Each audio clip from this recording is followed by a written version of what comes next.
Hey guys, this is Grant Warrington with Warrington Group. I'm a realtor in Southeast Michigan with Real Estate One. I just got this package from Cinch Kit. It's just something I like to do and go over with some of my clients. If you're looking to buy a home and the kitchen needs some renovations, you don't always have to tear the kitchen out. You do have some other options, and here's one of those.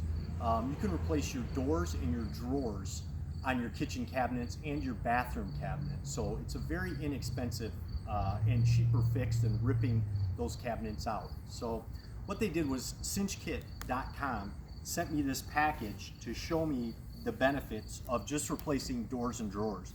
So these are all on a smaller scale. A smaller scale door. It also comes with paint, and this is the paint. You'd sand down the cabinet box, you'd keep the box, you'd repaint the box, and it's matching paint to the door.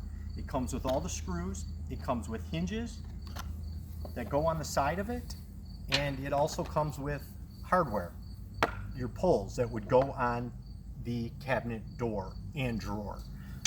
Here's some other options, some different colors they offer.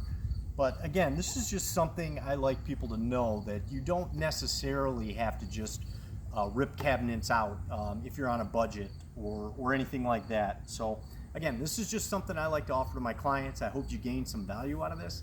And you can find us on Facebook at Warrington Group. So thank you so much. I hope you enjoyed it.